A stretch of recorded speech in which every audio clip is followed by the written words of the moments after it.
ఈరోజు ఎంతో టేస్టీగా ఉండే టమాటా పప్పు సూపర్గా ఉంది. వేడి వేడి అన్నంలో టమాటా పప్పు అయితే వేసుకొని తిందాము. ఈ టమాటా పప్పు ఎన్నో రకాలుగా చేసుకోవచ్చు.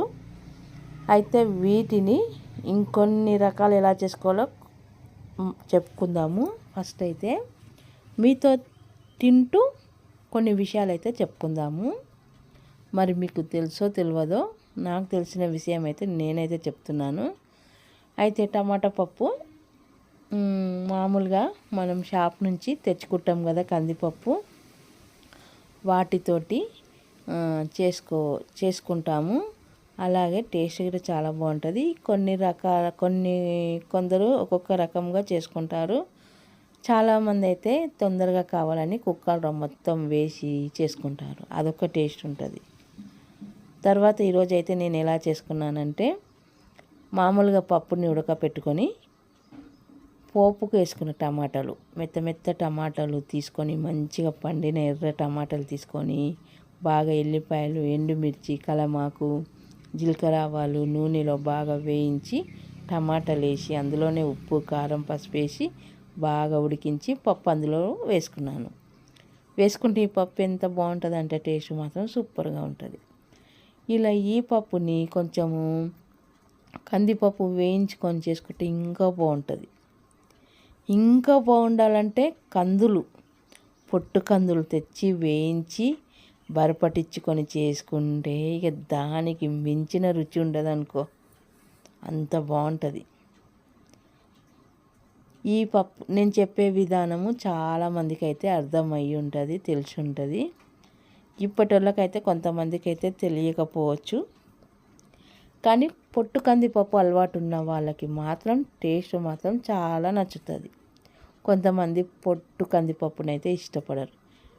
కానీ అది ఒక్కసారి తిన్నారంటే దాని రుచి నచ్చిందంటే ఎప్పటికీ అలానే చేసుకోవాలి, తినాలి అనుకుంటారు. కాకపోతే ఈ మధ్యకాలంలో పంట చేను ఉన్న వాళ్ళు పంట పండించుకొని ఈ పప్పునైతే ఎక్కువ పండించుకొని మంచిగా ఇసురుకొని సంవత్సరం మొత్తము ఉండేలా చూసుకుంటారు. పంట చేను వాళ్ళైతే ఈ పప్పునైతే ఎక్కువ ఇష్టపడి తింటారు. పల్లెటూళ్ళలో ఎక్కువ ఇష్టపడతారు. అయితే మనకు మామూలుగా చేను లేని వాళ్ళకైతే ఈ పప్పు తినడం జర కష్టం. ఒకవేళ తినాలి అనుకుంటే బయట గింజల షాప్లో గింజలు అమ్ముతారు కదా, అక్కడికి వెళ్ళినప్పుడు నేనైతే తెచ్చుకుంటాను. మంచిగా కందులు తెచ్చుకొని వాటిని వేయించి మిక్సీలో వేసుకుంటాను. నేను కొన్ని తెచ్చుకుంటా కాబట్టి మిక్సీలో కచ్చాపక్కగా నూరి మంచిగా చెరిగి పప్పు వేసుకుంటా. అసలు ఎంత బాగుంటుంది టేస్ట్, దానికి మించిన రుచి ఉండదు. అయితే ఈరోజు నేను మామూలుగా పప్పు అయితే వేసుకున్నాను. టేస్ట్ మాత్రం చాలా బాగుంది. కాకపోతే దానికి మించిన పప్పు అయితే ఉండదు. పొట్టు కందులతో చేసిన టమాటా పప్పు. ఎందుకో ఇలా టమాటా పప్పు తింటుంటే కందులు గుర్తుకొచ్చినాయి నాకైతే. ఈ మధ్యకాలంలో షాప్లో కూడా సరిగా కందులు అయితే కనిపించట్లేదు. ఒకవేళ కనిపిస్తే మాత్రం నేను మాత్రం కంపల్సరీ అయితే తెచ్చుకొని ఇలా కందుల పప్పు అయితే చేసుకుంటాను.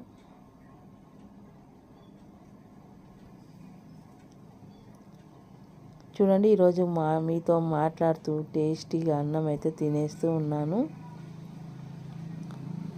వేడి వేడి అన్నం పప్పు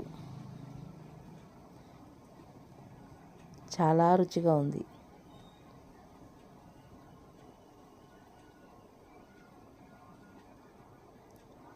పప్పులలో కందిపప్పు అయినంత టేస్ట్ ఏ పప్పు అనిపించదు. ఇంకా మాకు కలమాకు చెట్టు ఉంది కాబట్టి పప్పులలో అప్పటికప్పుడు ఫ్రెష్ కలమాకు లేతది తెచ్చి వేస్తే పప్పులలో చారులలో టేస్ట్ మాత్రం మస్తు అవుతుంది. తర్వాత పప్పు మొత్తం అయితే తినేసిన. లాస్ట్లో కొంచెం అన్నం ఎక్కువైంది, తినాలి అనిపించలేదు. అయితే చిన్నప్పుడు ఇలా ముద్దలు కట్టుకొని మనం అన్నం తినబుద్ధి కానప్పుడు ఇలా ముద్దలు కట్టుకొని ఇంట్లో వాళ్ళ పేర్లు చెప్తూ ఈ ముద్దలు తినేదాన్ని నేనైతే. ఈరోజు ఎందుకో నాకైతే ఈ పప్పు చూస్తే గుర్తుకొచ్చింది చిన్నగా ఉన్నప్పటి జ్ఞాపకం. గుర్తుకొచ్చినప్పుడు వెంటనే నేను కూడా అలానే ఈసారి చిన్నగా ఉన్నప్పటి జ్ఞాపకం గుర్తు చేసి ఇలా ముద్దలు కట్టి ఇలా తింటున్నాను. ఇలా తింటుంటే రుచి చూడండి ఎంత బాగుంది. ఇంకా తిన్నా కొద్దిగా తినాలి అనిపిస్తూనే ఉంది ఇలా ముద్దలు కట్టుకొని తింటుంటే. మొత్తం మీద అయితే ఒక టేస్టీ పప్పునైతే నేనైతే ఈరోజైతే చిన్ననాటి జ్ఞాపకంతో తినేసిన.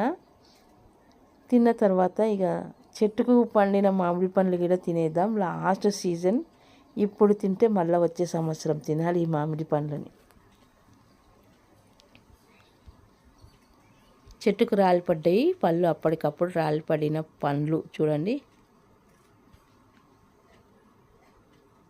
వీటినైతే మంచిగా జీడంతా కడిగి నీట్గా కడిగి మంచిగా ప్లేట్లో కోసుకొని తిందాం. ఇవి పుల్లటి మామిడికాయలు కాబట్టి చెట్టు మీద పండిన తర్వాత తింటేనే వీటి టేస్ట్ ఉంటుంది. ఇవి చట్నీలకు వచ్చే తొక్కుకాయలు. మా చెట్టు తొక్కుకాయల చెట్టు.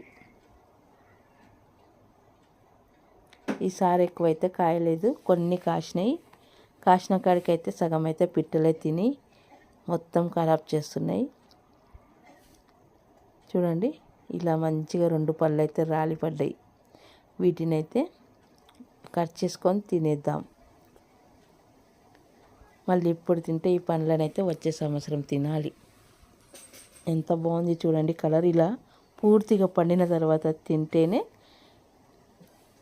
టేస్ట్ బాగుంటాయి. ఇవి ఎంత పుల్లగా ఉంటాయో చెట్టు మీద పండిన తర్వాత చాలా తీయగా అవుతాయి. వీటిలో నార ఉండదు, ఓన్లీ కండనే. చూడండి పండు పండిన తర్వాత ఇలా మంచిగా పండు కోసుకోవచ్చు. చూస్తురా, టేస్ట్ మాత్రం సూపర్గా ఉంది. చూడండి ఈ పండ్లు అయితే వచ్చే సంవత్సరం అయితే మళ్ళీ తినగలుగుతాము. ఈ సంవత్సరం అయితే మొత్తము పూర్తిగా అయిపోయినాయి. ఈ అక్కడోటి ఇక్కడోటి ఉంటే పక్షులు మొత్తం తినేస్తూ కింద రాలుతూ ఉంటాయి. మొత్తం మీద ఈరోజు ఒక టేస్టీ కమ్మటి పప్పు అయితే చేసుకొని మంచి రుచికరమైన మామిడి పండు తిని చాలా అంటే చాలా బాగుంది ఈరోజు. మీకు కానీ నా వీడియో చూసి నచ్చితే ఒక లైక్ ఇవ్వండి, షేర్ చేయండి, కామెంట్ పెట్టండి. వీడియో చూసి నచ్చకపోయినా కామెంట్ పెట్టండి. మీరు ఎలా ఉంది కామెంట్ పెడితేనే మరి నా వీడియో నచ్చిందో నచ్చలేదో నాకు తెలుస్తుంది. మరొక టేస్టీ ఫుడ్తో టేస్టీ వంటతో మళ్ళీ మీ ముందుకు వస్తాను.